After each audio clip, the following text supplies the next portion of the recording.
சென்னை மெரினா கடற்கரை காமராஜர் சாலையில் உள்ள உழைப்பாளர் சிலை அருகே குடியரசு தின விழாவில் 2வது அணிவகுப்பு ஒத்திகை நிகழ்ச்சி நடைபெற்று வருகிறது. இது குறித்த கூடுதல் விவரங்களை எமது செய்தியாளர் ராஜேஷ் வழங்க கேட்கலாம். ராஜேஷ், விவரங்கள் என்ன பதிவு பண்ணலாம்? வணக்கம் சரவணன். குடியரசு தின விழாவுக்கான 2ஆம் கட்ட அணிவகுப்பு ஒத்திகை மெரினா கடற்கரை சாலையில் தொடங்கியிருக்கிறது. தொடர்ந்து நடைபெற்று வருகிறது. குடியரசு தின விழா வருகின்ற 26ஆம் தேதி கோலாகலமாக கொண்டாடப்பட உள்ளது. தமிழகத்தை பொறுத்தவரை சென்னை மெரினா கடற்கரை காமராஜர் சாலையில் உள்ள உழைப்பாளர் சிலை எதிரே கொண்டாடப்பட உள்ளது. அன்றைய தினம் தமிழக ஆளுநர் RN ரவி தேசிய கொடியை ஏற்ற உள்ளார். அந்த நிகழ்ச்சியில் கலாச்சாரம் மற்றும் பாரம்பரியத்தை பறைசாற்றும் விதமாக அணிவகுப்புகள் நடைபெறும். இதற்கான அணிவகுப்பு ஒத்திகை தற்பொழுது நடைபெற்று வருகிறது. கடந்த 20ஆம் தேதி முதற்கட்ட அணிவகுப்பு என்பது நடைபெற்றது. தற்போது 2ஆம் கட்ட அணிவகுப்பு என்பது நடைபெற்று வருகிறது. 24ஆம் தேதி வருகின்ற 24ஆம் தேதி 3ஆம் கட்ட அணிவகுப்பு என நடைபெற இருக்கிறது.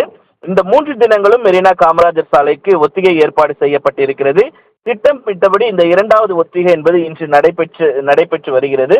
ஆளுநர் மற்றும் முதல்வர் வருவது போல ஒத்திகைகள் மற்றும் முப்படை வீரர்கள், காவல்துறையினர், மத்திய தொழில் பாதுகாப்பு படையினர், தீயணைப்பு வீரர்கள், தேசிய மாணவர் படையினர், பள்ளி கல்லூரி மாணவர்களின் அணிவகுப்பு மற்றும் கலை நிகழ்ச்சிக்கான ஒத்திகை தற்பொழுது நடைபெற்று வருகிறது. ஆண்டுதோறும் காமராஜர் சாலையில் உள்ள காந்தி சிலை எதிரே குடியரசு தின விழா என்பது நடைபெறும். ஆனால் தற்போது அந்த பகுதியில் மெட்ரோ பணிகள் நடைபெற்று வருவதன் காரணமாக மாநிலமாக உழைப்பாளர் சிலை எதிரே குடியரசு தின விழா இந்த ஒத்திகை என்பது நடைபெற்று வருகிறது. அணிவகுப்பு ஒத்திகை அடுத்து தற்பொழுது அதற்கான பணிகள் மேற்கொள்ளப்பட்டு வருகிறது. இந்த நிலையில்தான் காமராஜர் சாலையில் போக்குவரத்து மாற்றம் என்பது செய்யப்பட்டிருக்கிறது. இந்த அணிவகுப்பு ஒத்திகைகள் நிறைவு பெற்ற பிறகு அந்த போக்குவரத்து மாற்றம் என்பது செய்யப்பட்டிருப்பது குறிப்பிடத்தக்கது. சரவணன். சென்னை காமராஜர் சாலை உழைப்பாளர் சிலை அருகே நடைபெற்று வரும் குடியரசு தின விழா ஒத்திகை நிகழ்ச்சி குறித்த விவரங்களை விரிவாக வழங்கியமைக்கு நன்றி ராஜேஷ்.